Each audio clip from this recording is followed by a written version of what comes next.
So yeah, we're gonna slide into the Marvel book, and the largest part of the Marvel book is this new X-Men event, X-Men Age of Revelation, which is a 30-year anniversary, I guess, of Age of Apocalypse, or sort of landing that way.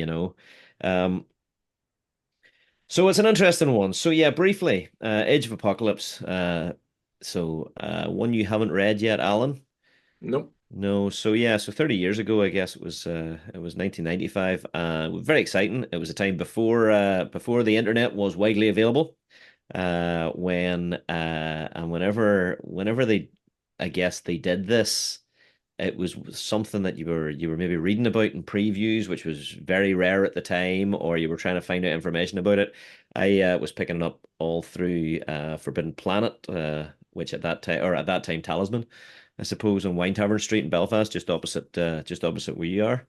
Um, and it was just you're just sort of making it up as you go along and trying to figure out if you're getting all the things, and you get the checklists and whatnot. But at that time, story wise, a then very sick Legion, the son of Charles Xavier, wanted to do his best by his father, and got his mind and his various personalities sort of all point in the one direction, and went back in time with the intention of killing Magneto in order that Charles Xavier's dream could blossom without the difficulties that his father's arch enemy presented to it.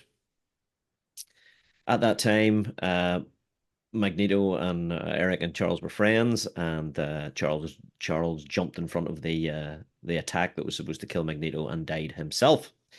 And that set off a chain reaction of events where uh, Magneto, Eric stepped up and started the X-Men instead, in the face of Apocalypse, who was coming along at that point to put into effect his survival of the fittest ideology, which has always been his thing. But with Charles Xavier not being there, he was successful. Apocalypse took over the world, became the Grand Emperor of the world, instituting his survival of the fittest. He has always had an interest in the Summers line. He raised Scott and Alex as his own.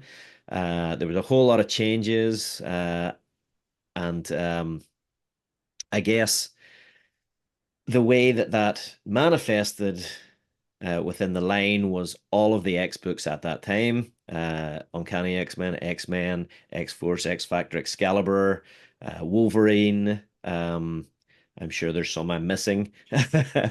Were stopped. All of a sudden, they were stopped at the numbers they were at. The story came to a sudden, abrupt end, and the next month, new books were launched in their stead. So if I recall, X-Men became Astonishing, or Uncanny X-Men became Astonishing X-Men. Uh, Wolverine became Weapon X. Excalibur became Excalibur. X Factor became Factor X. X Force became Gambit and the Externals. There was a raft of them. There was a raft of them, and then there was a couple of additional books. The whole thing kicked off with Age of Apocalypse Alpha, which was a lovely book. It's an alpha book. The whole thing finished with Age of Apocalypse Omega, and then they restarted the X universe and the 616 universe with X-Men Prime, which the Omega issue was, I think, an embossed silver cover. The X-Men Prime was a see-through cover. It was the 90s. It's what we did.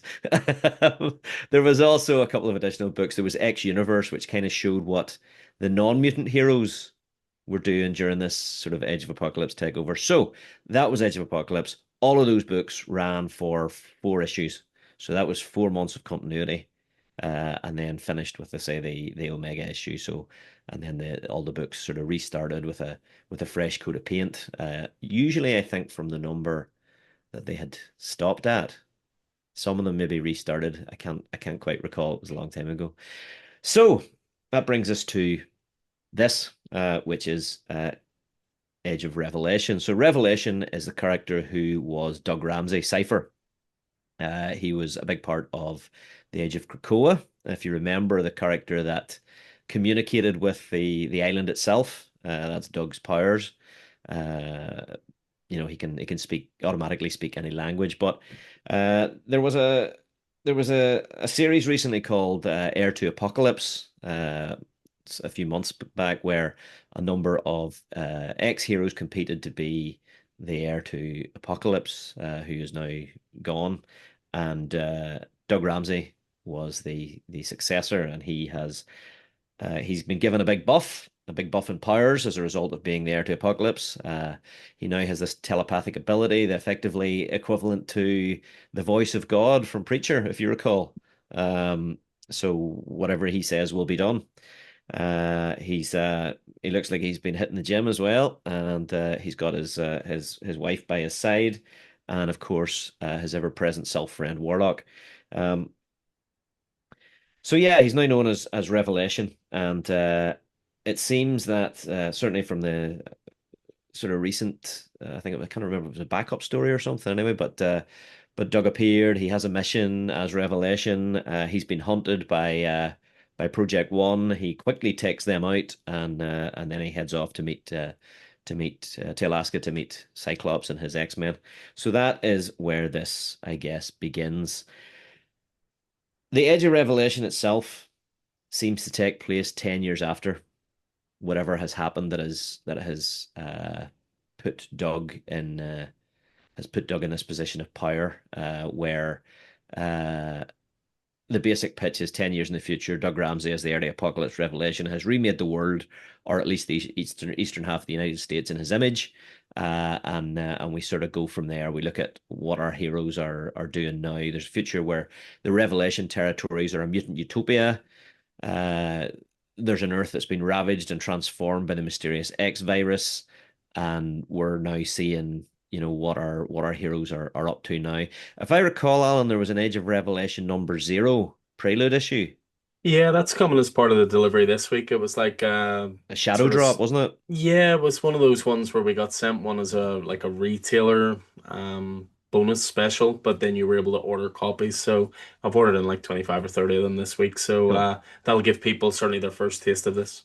Okay, so that's I guess where it starts, that sort of preview issue. Then it officially begins at the start of October with the Age of Revelation Overture. It's a one shot by the current X-Men creative team. That's Jed MacKay and Ryan Stegman. And after that, then the Age of Revelation continues in new titles that are, I suppose the word, given it's the X-Men, an evolution of the current X-Men line. So all your current X-Men titles, as happened in the Age of Apocalypse, will be coming to a sudden stop, and will be replaced the following month by, uh, I guess it's either new number ones of that equivalent title, or new titles, or whatever else. I'm not quite sure what they're doing. I'm also not quite sure uh how many months this is going for. Do you have any notion of that? I mean, you've got this in the main previews book, which has all your number ones and so forth. It does say at the bottom, continuing in November. So for that, that to me says it's going to be a minimum 2 months, but I also think it would say concludes in November if it's only two Yeah, months. so So I I'd be think this might willing, take us to yeah, the end of the year. I would be willing to bet that each of these is going to be four issues, and that way it'll replicate the original sort of Age of Apocalypse. So we're starting with the Overture, as when Age of Apocalypse we started with the Alpha issue. I imagine we'll be concluding with something similar. But we've got a list of titles that I guess are going to be replacing your existing titles. So we've got Amazing X-Men, Unbreakable X-Men, Expatriate X-Men. So there's your X books. So I guess one will be replacing X-Men, one will be replacing Uncanny X-Men, and one will be replacing Exceptional. Exceptional X-Men. That's the one. We have The Last Wolverine, which I guess will be replacing the current Wolverine book. We have Binary. That suggests a Miss Marvel style book. We have Cloak and Dagger, which again, a new book. Iron and Frost. So that's going to be a Tony Stark and Emma Frost book. They had their sort of relationship during the Age of Krakoa. We have Laura Kinney, Sabretooth, which I guess will be obviously our Laura Kinney book. Long Shots, we have Omega Kids, we have Radioactive Spider-Man, we have Rogue Storm, which is a Rogue and Storm book, Sinisters 6, Undeadpool, X-Vengers, and X-Men, the Book of Revelation. So those will either be, as I say, they'll be replacing existing books or will be sort of launch of new books that again will probably only last the four issues or whatever. But yeah, that kind of would seem to be the structure of it. Um, so yeah, starting with Overture, Jed MacKay, and Stegman, we have let me see. That says X years from today, the Revelation territory stretched from the Atlantic to the Mississippi, a mutant utopia ruled by the heir to apocalypse. But beneath the surface, rebellion brews as a ragtag X-Men team strikes from the shadows. Revelation faces threats from within. It all begins here, the dawn of the Age of Revelation. Amazing X-Men is going to be Jed MacKay and Mahmoud Asrar, so that's a dream team right there. X years later, on the run from a deadly clash with Revelation's chief assassin, the shattered X-Men desperately gamble everything on one last mission. With the help of an unexpected ally, they venture into the haunted ruins of Greymalkin, where they find what they find there may change everything if they survive. And that appears to be a Cyclops character. That's Glob Herman. That looks like a white beast, some sort of angel character. So a lot going on there. Binary, Stephanie Phillips, and Giada Belviso. From the ashes of the old world to survive, she is reborn, a cosmic force channeling the Phoenix itself. With the universe crumbling, Binary returns to save what's left, but power this great always comes with a price, and at the end of everything might begin with her. Cloak and Dagger, we've got by Justina Ireland and Lorenzo Tometa. 10 years later, and Tandy and Tyrone have tied the knot, but their bond has come at a terrible cost. Now they can no longer exist in the same place or at the same time. Reunited at last, the pair now face a love story warped by power and fate. Expatriate X-Men, like the fallen and reassembled United States, the new team of Miss Marvel, Bronze, Melee, and Rift. So that's Miss Marvel plus the outsiders, by the looks at it, from the Uncanny X-Men, have seized control of the Mississippi River waters that divide mutant kind from the rest of humanity. Feared and powerful, their guerrilla tactics keep them in control until a high-stakes mission to extract a valuable asset threatens to tear them apart. Can they hold together when everything's on the line? And that's Evel Ewing and Francesco Montarino. Iron and Frost, Kevin Scott and Rory Coleman. As I say, that's a Tony Stark and Emma Frost book. Hellfire Club sort of thing. Last Wolverine, again, Saladin Ahmed and Edgar Salazar. Seems like an interesting one. The people of Vancouver cheer a new hero, the wonderful Wolverine, aka the Wendigo, Logan's last student. But what happened to Logan? A secret from Wolverine's past will set the last Wolverine on a mission to uphold his mentor's legacy, unless a dire threat burns it all down first. Now, that would suggest that that's maybe the Wolverine from, or the Wendigo from the recent Wolverine book that he was sort of Yeah. he was sort of Mentoring, almost mentoring. caring Yeah, for. absolutely. Uh, and that's that same creative team or a similar creative team. We have Erica Schultz and Valtina Pinti. Uh, Laura Kinney has taken the name of her once bitter enemy Sabretooth and fights beside Revelation himself. Why did Laura abandon her legacy? What secrets does she keep from the mutant world? When loyalty changes, blood means everything. Interesting. Great creative team on this one. Long Shots by Jerry Dugan and Jonathan Hickman with art by Alan Robinson. X years later, and Mojo's got a new game for Wonder Man, Hellcat, Bishop, Rhino, and Craven to play. There are no rules. One survivor wins, the others die. Mojo promises you can vote for the winner with your dollars, but you probably can't. Mojo cannot promise that any of this is true or that you can even vote, as all decisions will be made by Mojo and Mojo alone in his Mojo Dojo. It's fame or fatality. That just is a fantastic solicitation. Mojo Dojo. Omega Kids is by Tony Fleecs of Stray Dogs fame and Andre Genolette of She-Hulk fame. X years later, Quentin Quire protects the dream of mutant supremacy and independence as head of the Revelation Territory spy network. But when a conspiracy threatens the mutant utopia, Quire and his psychic students will have to distinguish between friend and foe. Has Quentin got what it takes to carry the dream forward, or will the next generation replace the former revolutionary? Nice creative team there. Radioactive Spider-Man by Joe Kelly, of course, the current writer on Spider-Man. Yep. Yep. And that's going quite well. X years later, the X virus decimated New York, but Spider-Man won't stop fighting. In a desperate gamble, Peter Parker doses himself with lethal radiation to hold the infection at bay. Survival comes at a cost, but while this may not kill Peter Parker, it sure messes him up. This is the most dangerous mutated Spider-Man ever, and he's not alone. So what else have we got here? Rogue Storm. With Earth's gods gone, only Aurora Monroe, the mutant god of storm, remains. She is a goddess driven mad by dark magic and grief. Now, as Storm threatens to freeze the world into a new ice age, Rogue leads a team of killers and legends: Gateway, Iceman, Phantom X, Spiral, and Warpath. The sole mission of this uncanny X-Force to kill Storm. Um, Sinister Six, David Marquez, Rafael Luero. Minister Sinister assembles an elite strike force to take his rightful place on the throne of Revelation. So Sinister's up to his business as usual, by the sounds of it. What has Sinister offered Havoc, Black Cat, Domino, Omega Red, Phantom X, and Venom to convince them to take on impossible odds? Are Sinister's misfits throwing their lives away, or has Revelation underestimated how far his subjects will go when there's nothing left to lose? Last couple here, last three or four.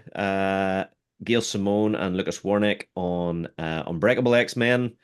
As the uncanny X-Men have been shattered by loss and tragedy, scattered to different locations around the world. At Haven House, only three remain, wounded, grieving, and guarding the portal to the terrifying penumbra. Can they stop the thundering darkness that has lurked below the surface for centuries, screaming to break free, or will they fail and watch a vengeful God bring an army of tormented souls to the surface, crying for mutant blood? That seems to be a direct take on Uncanny X-Men there. On Deadpool's Tim Seeley and Carlos Magno. Wade Wilson is doing something. There you go.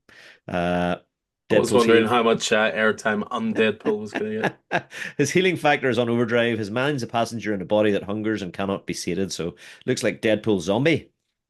And then we have World of Revelation. So that is by Ryan North, Al Ewing, Steve Fox, art by Adam Skowalski, Jesus Marino. So this is kind of the what happened to the Fantastic Four, what horrors plagued the East Coast. So this will be the book that sort of looks at the Marvel universe outside of the mutants, I would imagine. Yeah, I like that tagline. Invokes obviously Marvels, the world outside your window. Yeah, exactly. And then the Book of Revelation, X-Men Book of Revelation, that seems to be taking place inside Revelation's capital city in Philadelphia. Seems to be what's going on inside his head, and inside his court, as it were. X-Vengers is this world's version of the Avengers. Danny Moonstar leads a team of Avengers: Hawkeye, Vision, Water Widow, Shang-Chi, Variable Man, and Cannonball to protect the planet. But can these X-Vengers protect all of Earth, including the Revelation territory? So a whole pile of stuff there. But yeah, I think that's exactly what's happening. Current books are being temporarily replaced for probably 3-4 issues. There'll be some new books which are twists on current heroes, such as the Radioactive Spider-Man, though as far as I understand it, the current Spider-Man book isn't, none of the books outside of the mutant books, the X books, are stopping. So Amazing Spider-Man's continuing, Avengers is continuing. So that seems to be the crack. It's a risky one. It's definitely a risky one. As I say, I'm sort of low-key excited, and I'm wondering if that is sort of a holdover from how much I loved Age of Apocalypse and how much 15-year-old me enjoyed the whole idea of the books that I knew suddenly stopping and getting to know this new world and the world building that was going on, at that time. Yeah, I mean, the nostalgia definitely works. We've Yeah. seen that in many examples in the last couple of years. You said you were low-key excited and low-key pissed off. Is that because you're enjoying the books as they are, or? I'm enjoying some of the books, some of the X books as they are, but it's this thing of just not giving anything a chance. Do you know what I A mean? chance to So breathe. yeah, Yeah. absolutely. So, X-Men and Uncanny X-Men haven't they're just getting off the Just sort of blocks. getting going. Yeah, exactly. And then here we are, we haven't had X Factor and X Force, they got what, 10 issues or whatever they got. I don't know. So at the time that Age of Apocalypse took place, my feeling was that the X books, Marvel, and comics in general were in a fairly strong place and could Well, that was afford. coming off like the Jim Lee era of X-Men, wasn't it? Yeah, You pretty know, much. obviously I the mean, that biggest selling was book of all time and yeah, yeah. It was a all that wee good bit. stuff. It was a wee bit behind that, certainly, but there was 3 or 4 years distant from that. But it was still, I mean, it was still really strong stuff. Cable was Yeah. really strong. Books like Cable, which get 5 issues now, where we're Over in a a hundred. yeah, Yeah. there were 100 issue runs. Uh, X Factor, X Force, Excalibur were well into their runs.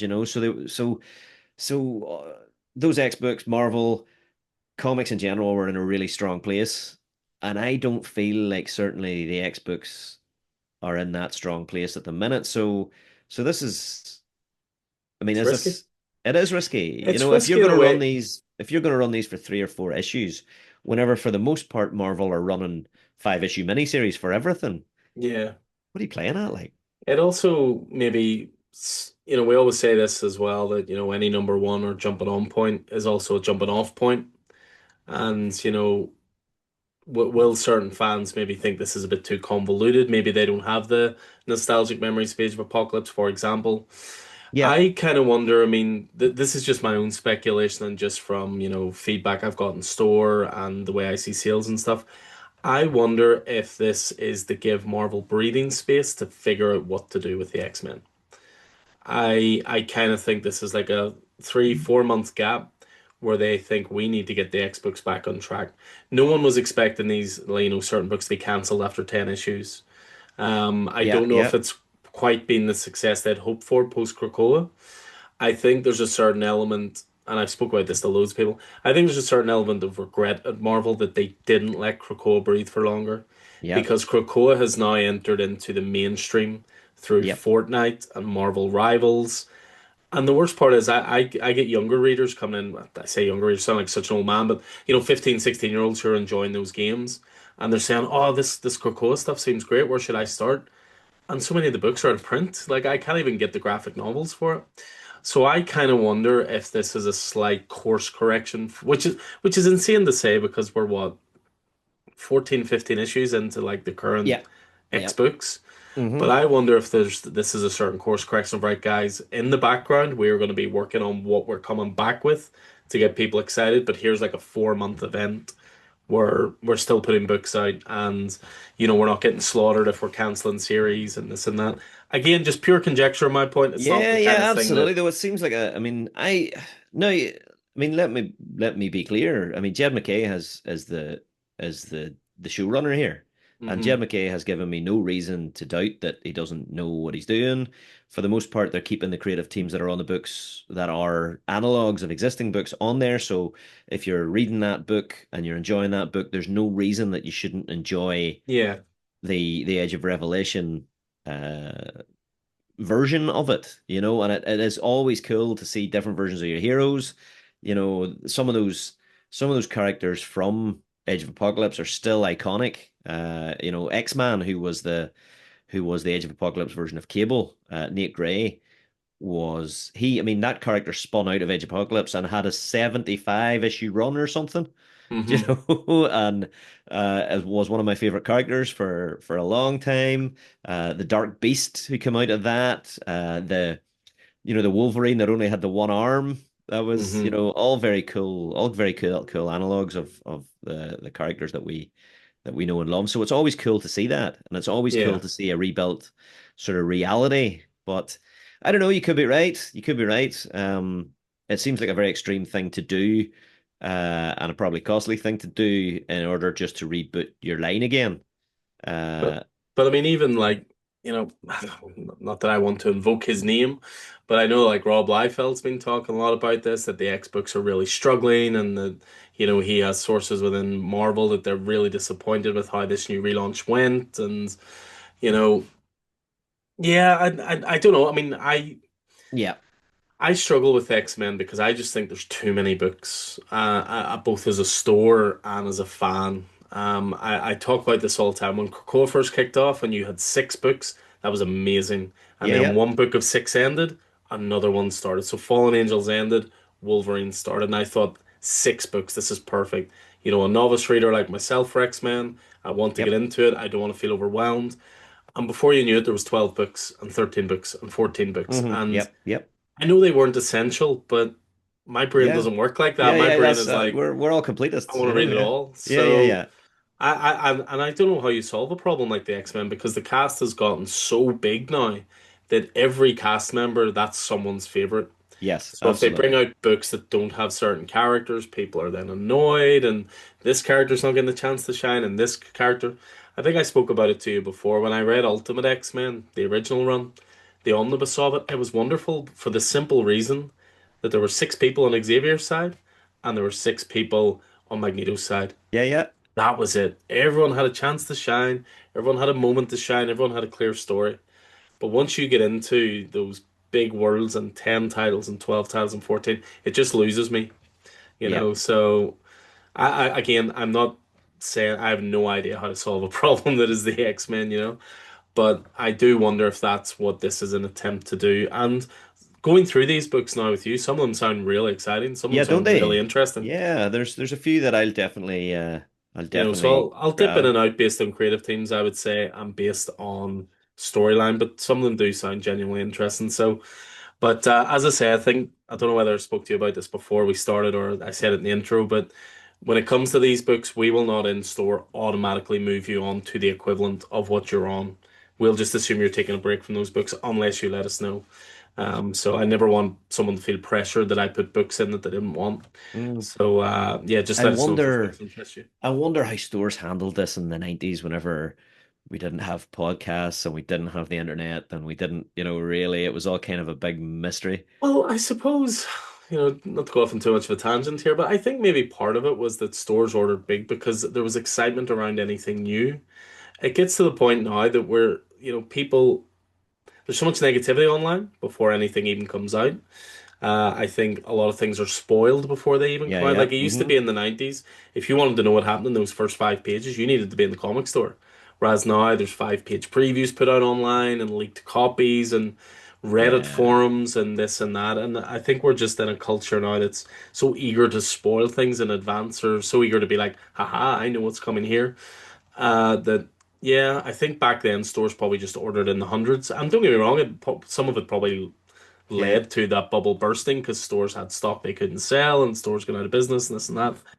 But yeah, no, this was a simpler time before the only Irish slash Northern Irish comic podcast was here to guide you through these troubled Yeah, yeah. waters. And I mean, I think looking at it, probably the books that during Edge of Apocalypse, I think the books that were pausing had more direct analogs Hmm. within the Age of Apocalypse. I think you could go, all right, okay, so X-Men is Astonishing X-Men. Factor X is X Factor. Excalibur is Excalibur. Yeah, I think those were more direct analogs. So as a comic store, you might have been running people directly on. yeah. But then you had those, that Age of Apocalypse Alpha, those extra one shots that. But you know what you could do? You could probably do worse than asking Mal what they did Yeah, at the that's time. that's Yeah. maybe not a bad shout, but yeah, I mean maybe part of it as well with Age of Apocalypse was it was a novelty, it was something brand new, whereas it's hard not to look at this and straight away go, this is like something that you know what I mean? Like Yeah, Age of yeah, Apocalypse yeah, was fresh and like, oh my God, this is such an amazing idea. We're stepping out of mainline continuity and look at this and look at this. yeah, yeah. Whereas the best ideas are always rehashed at some point, so this is maybe an equivalent, And we, So we're also very deep in probably multiverse fatigue at this stage, and at that mm, time it was maybe more of a, we had the what if universe really, we had the what if stuff, and that was just, yeah. one shots here and there, so it wasn't quite as pervasive, So anyway, can we leave it there? And if you have any questions about Age of Revelation, drop us a wee line, and we'll endeavor I to, think we might answer have them. to just edit this pod into like, here's your X-Men primer, and here's everything else. But um, yes, we will leave it there. We will leave yeah, it there for the X absolutely. Revelation. As I say, I have in store, I've started ordering more previews books. There's previews books on every table. All this information is available in there. You can find it, as I say, on League of Comic Geeks. You can find it on many online platforms. I think Bleeding Cool run solicitations as well. But yeah, I purposely have started to get more books in like this to store into the store so people have access to this information. So come in, read through it, see which ones appeal to you, let us know which ones you're after, and obviously ask for advice if you're lost, and we'll point you in the direction of this lovely podcast. Yeah, 100%. And I mean, definitely I'll be getting a handful of them for sure. Starting certainly with that X-Men Age of Revelation overture just to see what we're looking at, and probably some of the equivalent of the core X books and whatnot, and probably that long shots because it's a great creative team. So yeah, there'll be some stuff anyway. But Age of Revelation aside, the thing that I am most excited about is the Fantastic Four Gargoyles Only in crossover comics. one shot. Absolutely. So it was teased in one of our free comic book day issues. It's Greg Weisman, who is the creator of the Gargoyles, which again one of my very favorite Disney TV shows from that period of time, of X-Men and Spider-Man, and all of those great, Batman the animated series, all of those great cartoon series. So this Fantastic Four Gargoyles, Greg Weisman, Ian Baram on art with cover by Torrin Clark, bunch of variant covers, as you may expect. Gabrielle Dell'Otto, Peach Momoko, Scotty Young, and a bunch of others. Marvel's first family unites with the Manhattan Clan in this exciting crossover. Gargoyles creator and acclaimed Marvel writer Greg Weisman brings the Gargoyles to the Baxter Building alongside star artist Enid Balam. Danger strikes when the supervillain Diablo learns stone gargoyles may hold the secret to eternal life, but the gargoyles aren't about to let him leech the blood of his own leech the blood leech let him leech the blood of his own. Fortunately, they've got the help of expert Diablo bashers, the Fantastic Four. Plus, Tony Stark and David Xanatos compare facial hair. Marvel's own gargoyle Isaac Christian bonds with his new kin, and more. You don't want to miss this collision of beloved universes. So, yeah, that's fantastic. That's going to be excellent stuff. Very much looking forward to that. And that's just the Despite one how shot, they isn't have, it?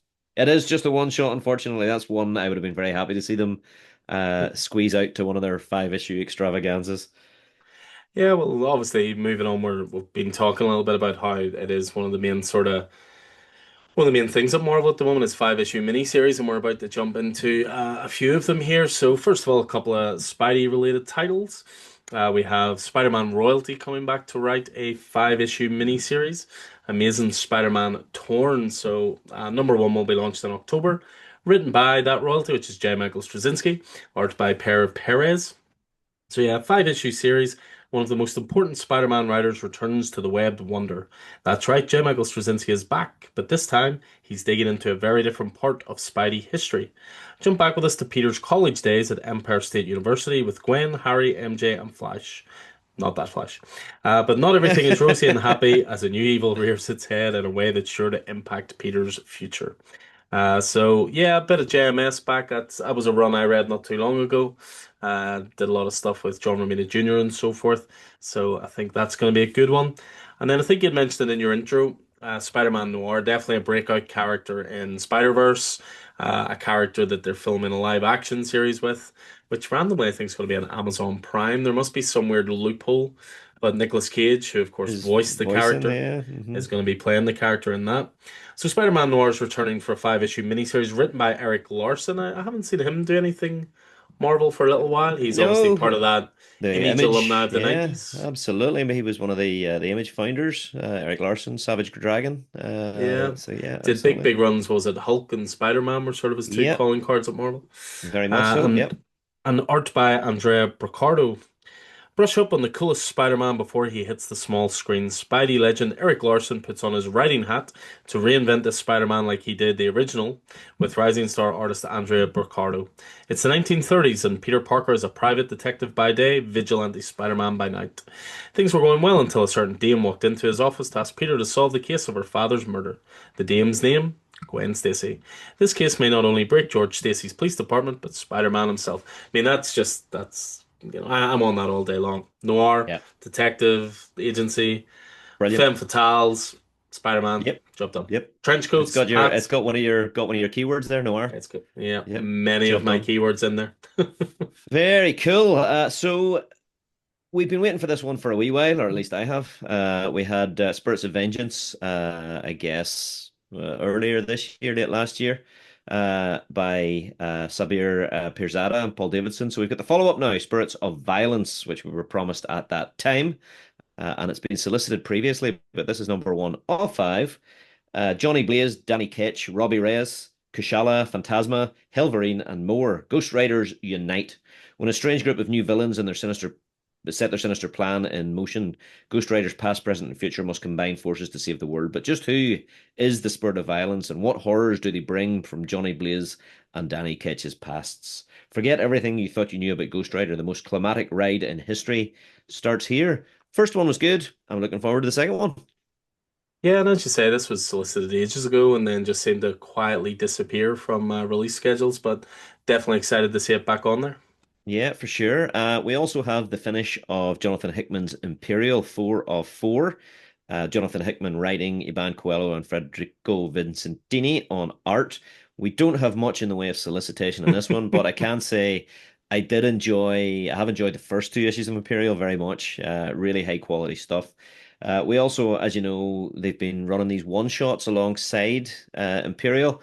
And this month we have Imperial War, Imperial Guardians by Dan Abnett and Jonathan Hickman. So that's a lovely creative team there, spinning straight out of the pages of Imperial. As the events of Imperial explode in fatal fashion, the Super Skrull finds himself at the center of a seditious scheme of consequences that will be felt by the entire cosmos. But he's not the only superpower looking for answers. An unlikely team is on the hunt to avert disaster before galactic order is lost for good. Looks like Darkhawk's there. Is that Cosmic Ghost Rider? Interesting. So yeah, I'm really enjoying this. It's been a nice wee book. Yeah, and Corey Smith on art for that Imperial War, Imperial Guardians. And Yeah, for just to sure. read out the full solicitation for Imperial number 4 of 4. Oh, where'd you get that Oh, at? War. Oh, War. Yeah, that's it. That's a whole lot. The end. They went to the Saga slash Walking Dead school of solicitations there. Absolutely, absolutely. Cool. But now the moment you've been waiting for, Neil, you set through all that X-Men nonsense just to hear us talk about the Punisher. Punisher has come back in a big way, it would appear, with Marvel at the moment. It seems like all is forgiven or whatever, but they're working on a Oh, Punisher live action one shot. They're integrating Punisher into the new Spider-Man movie.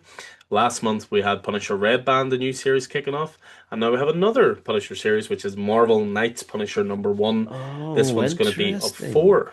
This is the and sorry, in reading this, I hadn't noticed before that obviously at the minute we have the Marvel Knights, The World to Come, the series Yeah, that's currently coming out. The first two issues were very, very good, but and this is expanding out of it. this is Yeah. also part of that, The World to Come. Yeah. Yeah, very much so. It's written by Jimmy Palmiotti, of course, one of the co-founders of the Marvel Knights imprint. Art is by Dan Panasian. The World to Come expands. One of the other pillars of Marvel Knights enters the fray with the Punisher. How did Frank get from the killer of killers you know to the man you met in World to Come? Marvel Knights co-founder Jimmy Palmiotti and artist extraordinaire Dan Panasian treat you to one of the most savage comics ever. So yeah, a couple of variant covers on there as well. Looks like a cracking Punisher design. Dan Panasian, a great artist. Of course, you've been enjoying him in It's the Last Boy he's been doing recently, isn't it? And doing lots of covers and so forth as well. So yeah, it's nice to see a couple of Punisher books back on the solicitation. So definitely bring it on. Cool. So I mean, there's plenty in the book, but we don't want to get bogged down, especially after all of that Age of Revelation stuff. So we'll swing into the collected edition, shall we? Yep. Just a couple to point out here.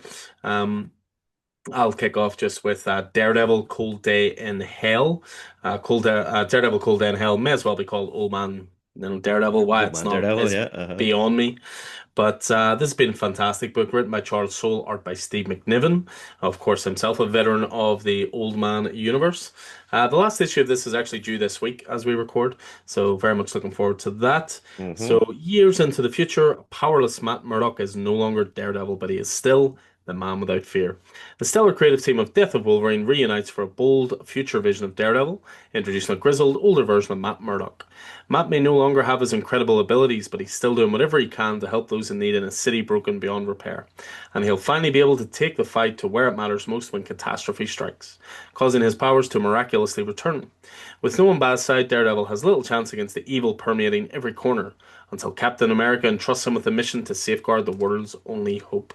So this collects all three of the oversized issues, and it's going to be in a lovely hardcover edition. Yeah, first two issues of that have been up there with my favorite things I've read this year. So I have no doubt that issue three will stick the landing, and that will be a glorious hardcover edition. Lovely. From me, we have got, and it is a March 2026 early solicitation, I notice, Avengers No Surrender slash No Road Home Omnibus hardcover.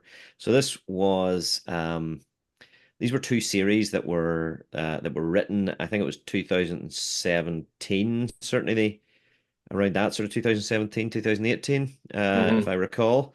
Uh, Written by Al Ewing, Mark Waid, Jim Zub, and Saladin Ahmed. So quite a quite a list. Penciled by Pepe Larraz, Kim Jacinto, Mike Perkins, Sean Ozaki, Paco Medina, Joe Bennett, Stefano Caselli, Eric Nguyen, Paul Renault, and Carlo Barberi. On a day like unlike any other, an epic team of Avengers forms to fight mighty threats in a classic flavor. When the Earth is stolen, it triggers the end of an era for the mightiest heroes. The sky burns while a mysterious cosmic object crashes down from above, wreaking havoc across the world. The Avengers are the last line of defense against the forces threatening to tear their planet apart, including Thanos' Black Order and the new Lethal Legion. Heroes will fall, icons will return, and a new hero will rise. Who is Voyager? And where has she been? And why don't you remember her? The fastest Avenger, Quicksilver, races straight out of the saga and into a psychedelic survival thriller of his own. And when night falls across the universe, seven brave heroes assemble alongside one surprising new addition on a journey to bring back the light. So this collects Avengers from 2017, uh, issues 675 to 690. And Quicksilver, No Surrender, number 1 to 5, and Avengers, No Road Home, numbers 1 to 10. So it was just a really enjoyable set of Avengers stories. So by some superstar artists that were at that stage, some of them a wee bit earlier in their careers. So yeah, definitely worth a look. Definitely worth a look. Yeah, I I'll think be picking that that up myself because I've never read No Surrender. I really enjoyed No Road Home, that 10 issue series, but No Surrender was just a wee bit before my time. And but I believe that's the series introduces Immortal Hulk. that was it. Yeah, Immortal Hulk came off the back of that. Yep. So yeah, I'll definitely be picking that up. And as you say, just a great collection of writers. Some really good stories on that. Actually, if you go back and listen to our Jim Zub interview, he talked about the creative process of that quite a lot and the collaboration and what a fun time it was doing that.